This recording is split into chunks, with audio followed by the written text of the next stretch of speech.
Hello ma'am. Hello అండి. Cool drinks ఈ మధ్య పిల్లలకి చాలా ఎక్కువగా మనం ఇస్తూ ఉన్నాము. కూల్ డ్రింక్స్, దాంతోపాటు స్వీట్స్. వీళ్ళు తింటారు కదా బాగా, ఎందులో అయినా షుగర్ కలపడము, బెల్లం కలపడం, ఇలా రెగ్యులర్ ప్యాటర్న్స్తో పాటు బయట కూడా ఎక్కువ ఏవి ఉంటాయో స్వీట్స్ అవి ప్రిఫర్ చేస్తున్నాం. టీత్కి ఇంపాక్ట్ ఏ విధంగా ఉంటుంది అంటారు? ఫస్ట్ ఇంపాక్ట్ అయ్యేది టీతే అండి. ఫస్ట్ కూల్ డ్రింక్స్ కానీ స్వీట్స్. ఇప్పుడు మన పిల్లలకి స్టిక్కీ సబ్స్టెన్సెస్ ఎక్కువ అయిపోయాయి, ఫైబర్ అనేది తగ్గిపోయింది. మనం చిల్డ్రన్గా ఉన్నప్పుడు పూర్వకాలంలో ఏంటి, అంత ఫైబరస్ ఫుడ్డే. లైక్ ఇంట్లో ప్రిపేర్ చేసిన ఏదో ఒక స్నాక్స్ కానీ అవి కానీ అంత ఫైబరస్సే మనం తిన్నది.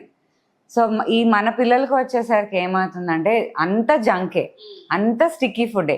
ఇక చిప్స్ నుంచి క్యాండీస్ నుంచి ప్రతిదీ ఇప్పుడు మనకి మార్కెట్స్లో ఆ క్యాండీస్ అమ్ముతున్నారు, ఆ round colourful that is entirely sugar. అది ఏంటి, మన పిల్లలు తింటారు, అది పళ్ళకి ఇరుక్కుపోతుంది, అది పోదు. వాళ్ళు బ్రష్ చేసుకున్న ఒక 2-3 days అయినా అది అక్కడే ఉండిపోతుంది, ఎందుకంటే స్టిక్కీగా ఉంటుంది కదా, ఆ పళ్ళ మధ్యలో ఆ గ్రూవ్స్ మధ్యలో ఇరుక్కుపోతూ ఉంటుంది. సో ఆ క్యాండీస్ కానీ స్వీట్స్ కానీ కూల్ డ్రింక్స్ కానీ ఇవన్నీ ఫస్ట్ ఎఫెక్ట్ అయ్యేది పిల్లలకి టీతే అండి ఫస్ట్. సో కూల్ డ్రింక్స్ వల్ల టీత్ ఎఫెక్ట్ అవుతూ ఉంటుంది. ఆ ఎఫెక్ట్స్ ఎలా ఉంటాయి మ్యామ్? ఇప్పుడు కూల్ డ్రింక్స్లో మనకు ఆ సోడా ఉంటుంది, లైక్ దట్ ఫిజ్ ఉంటుంది కదా, ఆ సోడా ఆర్ సిట్రిక్ యాసిడ్, దానివల్ల same the enamel on the teeth. పిల్లలకి ఏంటంటే మనకు కొంచెం థిక్గా ఉంటుంది, పిల్లలకి ఇంకా థిన్ లేయర్ ఆఫ్ ఎనామెల్ ఉంటుంది. సో ఎనామెల్ ఆ థిన్ లేయర్ ఉండేసరికి అది అరిగిపోవడం, అది కూడా ఆ లాంగ్ టర్మ్ ఎఫెక్ట్లో అది అరిగిపోతూ ఉంటుంది. అరిగిపోవడం వల్ల పళ్ళు చిప్ ఆఫ్ అయిపోతూ ఉంటాయి కొంతమంది పిల్లలకి. అదేంటంటే ఎనామెల్ అరిగిపోయి పళ్ళు చిప్ ఆఫ్ అయిపోయి పళ్ళు ఇరిగిపోతాయి. పళ్ళు ఇరిగిపోయేసరికి ఏమవుతుంది పిల్లలకి, అది ఈ sticky substances like chocolates or candies తీసుకుని they are more prone to caries or పుచ్చి పళ్ళకి మోర్ ప్రోన్ అనమాట. క్యావిటీస్ వచ్చే ఛాన్సెస్ చాలా ఎక్కువ. అండ్ వన్ మోర్ థింగ్, కొంతమంది పిల్లలు ఎక్కువగా ఇలాంటివి తీసుకునే పిల్లలు సెన్సిటివిటీ కూడా కంప్లైంట్ చేస్తారు. సేమ్ రీజన్ ఇస్ ఎనామెల్ అరిగిపోవడం వల్ల. So 99.9% better avoid cool drinks to kids.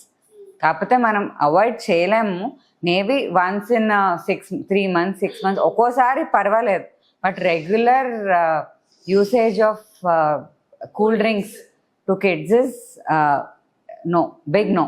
నాకు ఇంకో డౌట్ ఏంటంటే, ఎక్కువ కూల్ ఉన్న వాటర్ కానివ్వండి, కూల్ డ్రింక్స్ కానివ్వండి, ఫ్రిడ్జ్ ఐటమ్స్ ఏవైనా సరే పిల్లలకి మనం ఇస్తూ ఉంటుంటాం, వాళ్ళు ఇష్టంగా తింటారు అని. మజ్జిగ దగ్గర నుంచి పెరుగు దగ్గర నుంచి మనం గమనిస్తే పళ్ళుకి ఎఫెక్ట్ ఎలా ఉంటుంది అంటారు? ఎక్కువ కూల్ ఐటమ్స్ ఏదైనా ఎక్స్ట్రీమ్ అనేది మంచిది కాదండి. పిల్లలకైనా పెద్దవాళ్ళకైనా extremities is always harmful, either too cold or too hot. And పిల్లలకి టీత్ మీద ఎఫెక్ట్స్ ఎంతవరకు ఉంటుందో జనరల్ హెల్త్ మీద ఎఫెక్ట్ కూడా అంతే ఉంటుంది. So better to avoid. Maybe ఒకవేళ ఇచ్చినా సరే మేబీ 1/2 hour ముందు బయటకు తీసి పెట్టండి, ఏదైనా పెరుగైనా మజ్జిగ అయినా ఆర్ కూల్ డ్రింక్స్ బేసిక్గా better we avoid for kids.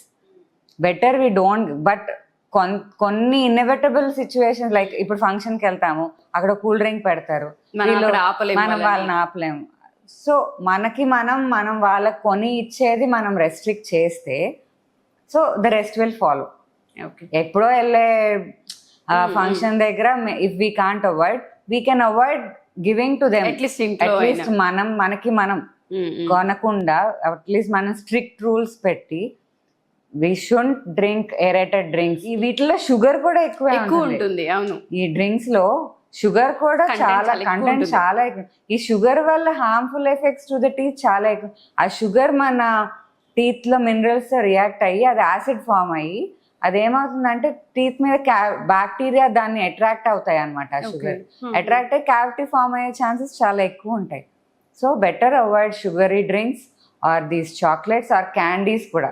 Okay, so ఈ షుగర్ కి సంబంధించిన ఏదైనా సరే లిమిట్, ఏదైనా లిమిట్. అండ్ చాక్లెట్స్ చూస్తే మన పిల్లలు ఆగరు. సో ఆ చాక్లెట్స్ కూడా limit, you put a restriction, weekly once, weekly twice. So అలా పెట్టి పోనీ అట్లీస్ట్ తిన్నాక మనం వాళ్ళని దాన్ని క్లీన్ చేసుకునేలా ఎంకరేజ్ చేయాలి. ఇప్పుడు తినేస్తారు, ఆడుకోవడానికి వెళ్ళిపోతారు, లేకపోతే they go on their own activities. But cleaning process కూడా మనం వాళ్ళకి హెల్ప్ చేస్తే లైక్ తిన్నారు okay, but you help them not to, అది ఎక్కువసేపు ఆ షుగరీ సబ్స్టెన్స్ అన్నది వాళ్ళ మౌత్లో అలాగ ఉండకుండా మనం చూసుకుంటూ ఉంటే maybe we can reduce the effects of sugary substances on the teeth. ఈ క్యాండీస్ అయితే క్యాండీస్ కూడా, ఈ కంప్లీట్ షుగర్ క్యాండీస్ అయితే అసలు ఎంత స్టిక్కీ అంటే మనం ఒకసారి బ్రష్ చేసినా అవి పోవు. సో బెటర్ అవి కూడా అవాయిడ్ చేయడం. అవి మాత్రం చాక్లెట్స్ అయినా కొంతలో కొంత మేబీ, బట్ ఆ షుగరీ క్యాండీస్ మాత్రం కంప్లీట్లీ అవాయిడ్ చేస్తాను. అండ్ షుగర్ టీత్కే కాదు, పిల్లల జనరల్ హెల్త్, కొంతమంది పిల్లలు ఆ షుగర్ తినేసరికి హైపర్ అయిపోతూ ఉంటారు.